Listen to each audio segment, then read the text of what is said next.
Assalamualaikum warahmatullahi wabarakatuh. Perkenalkan, nama saya Sarisa Muratul Hasanah dari kelas 3 FA1 Fakultas Farmasi Universitas Bakti Kencana Bandung. Di sini saya akan menyampaikan materi dari mata kuliah Kimia Medisinal. Materi yang akan saya bahas tentang prinsip dasar desain obat yang pertama, yaitu struktur dan sifat dari molekul target kerja obat. Kimia medisinal merupakan ilmu tentang bagaimana menemukan, mendesain, dan mengembangkan obat baru. Target kerja obat umumnya berupa makromolekul. Yang pertama, mengetahui struktur molekul target, sehingga dapat didesain molekul obat dengan pengikatan yang sesuai.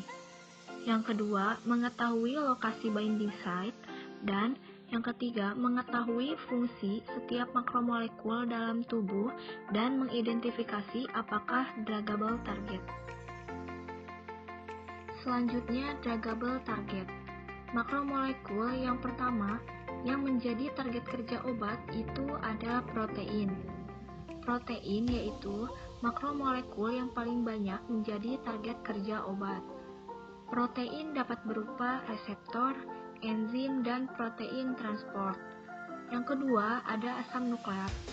Ada sebagian obat yang bekerja langsung pada asam nukleat, baik pada DNA ataupun pada RNA. Nah, yang ketiga, ada organel sel. Organel sel juga dapat menjadi target kerja obat, misalnya ribosom dan lisosom, ataupun yang lainnya. Kemudian ada struktur protein yang terdiri dari struktur primer, struktur sekunder, struktur tersier, dan struktur kuaterner. Nah, struktur primer, sekunder, dan tersier itu dimiliki oleh semua protein dan strukturnya.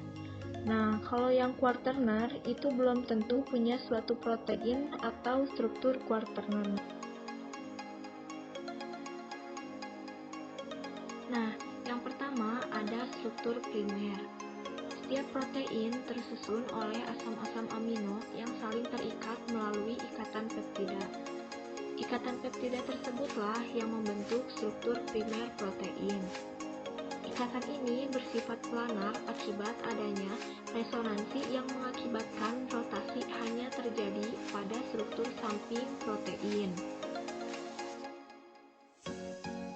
Selanjutnya, yang kedua ada struktur sekunder. Struktur sekunder yaitu daerah tertentu pada protein yang ditentukan oleh rantai samping protein.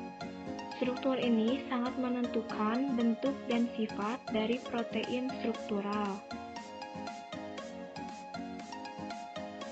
Nah, pada struktur sekunder ada 3 struktur utama, yaitu yang pertama, alpha helix terbentuk karena adanya ikatan hidrogen intramolekuler.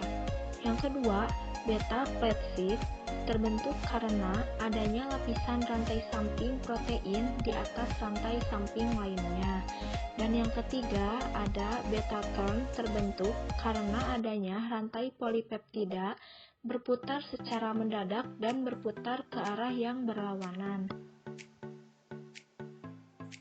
Selanjutnya, yang ketiga ada struktur tersier, yaitu susunan dari struktur sekunder yang satu dengan struktur sekunder bentuk lain.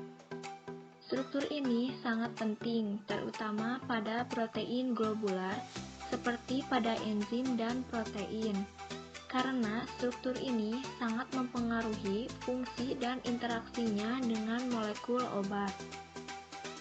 Struktur ini dapat terbentuk karena adanya yang pertama, ikatan kovalen tautan disulfid, yang kedua, ikatan ionik elektrostatik, yang ketiga, ikatan hidrogen, dan yang keempat, interaksi van der Waals dan hidrofobik.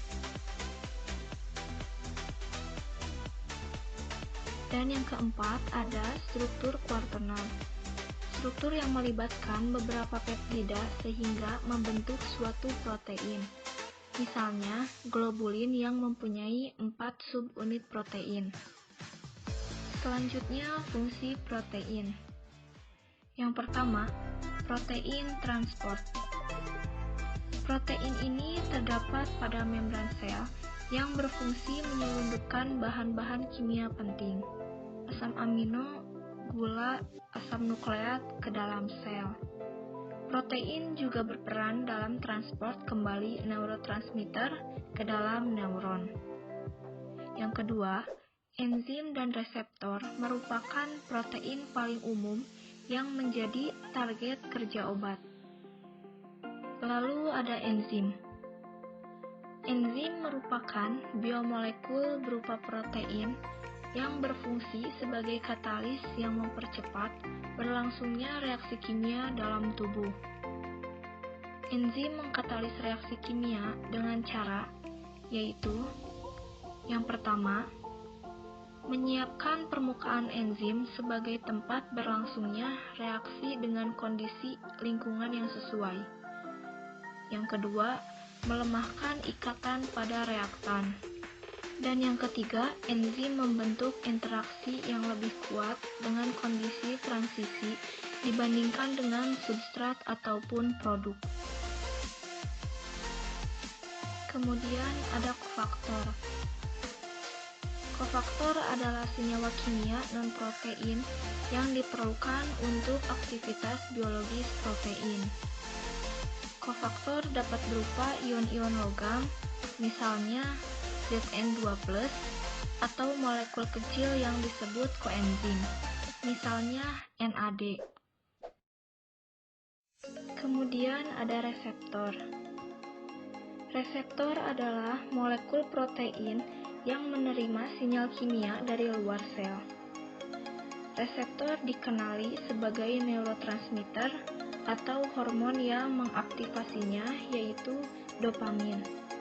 Reseptor berpengaruh pada perkembangan berbagai penyakit seperti depresi, Parkinson, asma, dan lain sebagainya. Terima kasih.